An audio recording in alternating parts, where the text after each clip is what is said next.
Meta और mark Zuckerberg इतनी तेजी से भाग रहे अपनी एआई की रेस में कि मुझे सच में लगता है कि उनको हमें ये कहना पड़ेगा। रुको जरा, सबर करो। क्या हुआ है?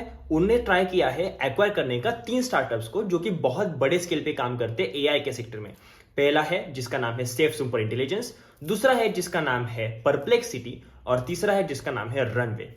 तो हम एक एक करके सारे आर्टिकल्स देखेंगे और क्या हुआ है वो देखेंगे, और क्या हुआ इन डील्स के बारे में, क्या वो सक्सीड हुई है या फिर नहीं हुए, या मेटा को कोई अलग तरह का फायदा हुआ है वो भी हम चेकआउट करने वाले हैं। सबसे पहला आर्टिकल है ये कि Meta tried to buy Subscribers $32 billion AI startup but is now planning to hire its CEO। ये आर्टिकल पब्लिश हुआ है 19 जून को, और इसमें उन्होंने पूरा बताया कि क्या क्या हुआ था। हम थोड़ा थोड़ा करके देख लेते हैं कि क्या क्या दिया गया है यहाँ पे। ठीक है, तो सबसे पहले मैं इसे झूम कर लेता हूँ।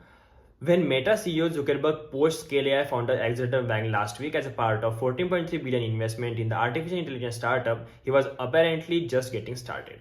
Zuckerberg's multi-billion-dollar AI hiring spree has now turned on Daniel Gross. Daniel Gross कौन है?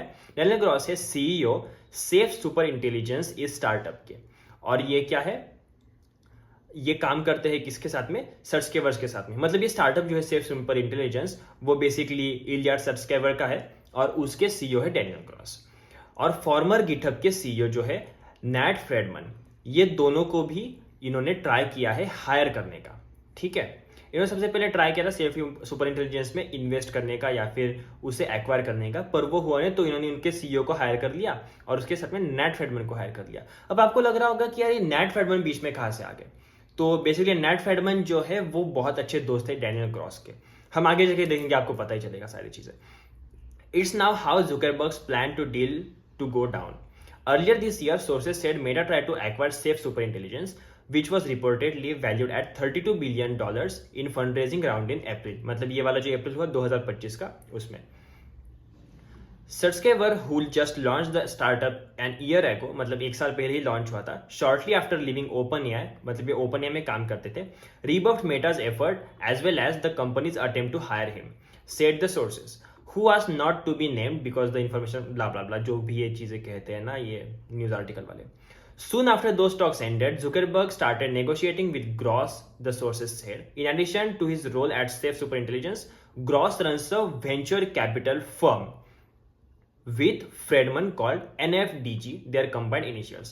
NFDG क्या है? Nat Fredman Daniel Gross। NFDG ये VC फर्म है, और ये फर्म बहुत बड़ी बड़ी कंपनीज को बैक करता है, वो मैं आपको बताऊंगा किन किन को, यहाँ पे दिया भी गया है। Both men are joining Meta as a part of transaction and will work on product under वैंक, मतलब वैंक के साथ में वो काम करेंगे, वैंक के नीचे। Meta meanwhile will get a stake in NFDG according to multiple sources. उनको स्टेक मिलेगा एनएफडीजी इनकी VC फर्म में। The information was first to report on Meta's plan to hire Gross and Fredman. Gross, Fredman and Sutskever didn't respond to CNBC blah blah blah, ये जो भी है। आगे जाके जो इंपॉर्टेंट है वो ये है कि a Meta spokesperson said the company will share more about our super intelligence effort and the great people joining this team in the coming weeks. Zuckerberg's aggressive hiring tactics escalate an AI talent war that's reached new heights of late. Meta, Google and OpenAI along with the host of other big companies and high-valued startups are racing to develop the most powerful large language model and pushing towards artificial general intelligence AGI। और ये जो deal वगैरह हुई थी इसके साथ में अगर हम आगे जाके देखें कि सबसे बड़ी चीज़ जो है यहाँ पे होने वाली वो ये है कि ये जो कंपनी है NFDG, ये जो VC फर्म है, ये बहुत बड़ी बड़ी कंपनीज को बैक करता है, जैसे कि कॉइनबेस, फिग्मा, कोरवेव, परप्लेक्सिटी जिसका आपने नाम सुना होगा और उसके बारे में हम बात करने वाले हैं, और character AI over the years according to PitchBook। It's unclear what happens to the investment portfolio in Meta deal, sources said. मतलब मेटा की डील में क्या क्या होगा इस इन्वेस्टमेंट पोर्टफोलियो के साथ में वो तो बाद में ही पता चलेगा। पर ये न्यूज कम थी जो इसके बाद 20 तारीख को एक और न्यूज आ गई जो कि मेटा ने परप्लेक्सिटी को भी अप्रोच किया था उनकी स्केल AI की डील के पहले। तो ये भी है कि 20 तारीख को ये पब्लिश किया है, और यहाँ पे भी वो बहुत सारी चीज़ें बताई है।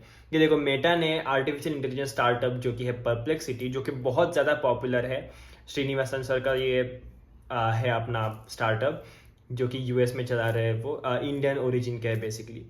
तो ये स्टार्टअप जो है ये भी ये भी एक्वायर करने का ट्राई किया था, पर यहाँ पे सीधा कुछ भी फायदा हुआ नहीं है मेटा का। ना स्टार्टअप एक्वायर हुआ, ना कोई इंसान उनके पास आया जो कि यहाँ पे वो सर हो सकते थे। ठीक है, 1% family with the sources said कि ये म्यूचुअली डिसॉल्व हो गया, पहली चीज। और दूसरे सोर्स ने ये बताया कि perplexity walked out of the potential deal. मतलब सच क्या है वो किसी को भी पता नहीं, पर ये डील होने वाली थी जो कि हुई नहीं। और ये भी न्यूज कम थी कि उसके आगे ही जाके एक नई न्यूज आ गई है जिसका नाम क्या है, जो स्टार्टअप है रनवे नाम का। रनवे क्या करता है बेसिकली, वो एआई वीडियो जनरेशन करता है, और रनवे को भी इन्होंने एक्वायर करने का ट्राई किया था। तो अगेन वही हुआ कि म्यूचुअली डिसॉल्व हो गई ये डील और आगे नहीं बढ़ी। तो मेटा बहुत एग्रेसिवली ट्राई कर रहा है कि एआई में वो आगे जा सके, और उसके लिए जो भी चीजें लगेगी वो कर रहा है। ऐसे पैसे फेंक रहा है सीधा, और लोगों को हायर कर रहा है, कंपनीज को एक्वायर कर रहा है। ये जो परप्लेक्सिटी वाला एक्विजिशन हुआ था ना, ये क्यों हुआ था पता है? Meta's attempt to purchase Perplexity served as the example of Zuckerberg's aggressive push to the bolster his company AI effort amidst fierce competition from OpenAI and Google's parent Alphabet. Zuckerberg has grown agitated that rival like OpenAI appears to be ahead of both underlying AI models and consumer-facing applications, and he is going to extreme lengths to hire top AI talents, as CNBC previously reported.